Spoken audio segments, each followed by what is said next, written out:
Milí priatelia, chcem vám predstaviť dnes jedno svedectvo, ktoré je o Božej moci a o pôsobení Ježiša Krista živého v našich životoch a v živote jednej sestry alebo jedného manželského páru.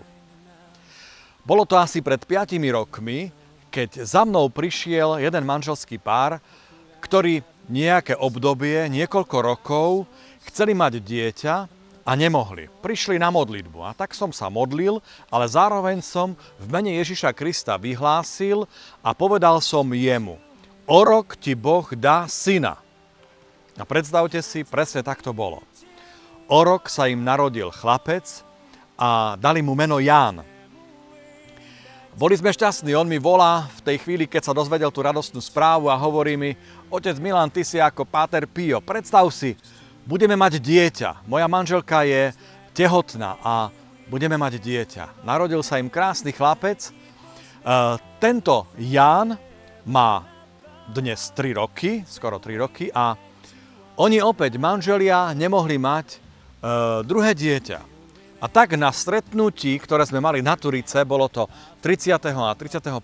mája, prišli pred pódium a prosili o modlitbu. Opäť, aby ich Boh požehnal, aby mohli mať druhé dieťa. A asi mesiac na to, bolo to presne 29. júna, boli sme spolu na večeru v dome našej sestry, ktorá nás tam pozvala, a boli tam aj oni. A opäť hovorili o tom, že majú takúto túžbu, že boli aj na modlitbu pred mesiacom, máme takú túžbu mať opäť dieťa. A ja som im povedal: Boh vám požehná a dá vám dcéru. A predstavte si, boli sme v pondelok večer na tú večeru, v stredu mi volá táto žena a hovorí: predstav si, otec Milan, bola som u lekára na vyšetrení a lekár mi povedal, že som v 4. týždni tehotenstva. A keď som si to uvedomil a povedal som si 4 týždne dozadu, to bolo presne stretnutie na Turice v Košiciach, a hovorím si, to Boh takto vie zasiahnuť. To Boh robí takéto veci, to Boh je úžasný a On vie urobiť zázrak tak, ako prisľúbil svojmu ľudu. Je pripravený urobiť zázrak aj v tvojom živote. Je pripravený zasiahnuť v moci, ktorú On má, aj v tvojom živote. Môžeš mu to teraz zveriť.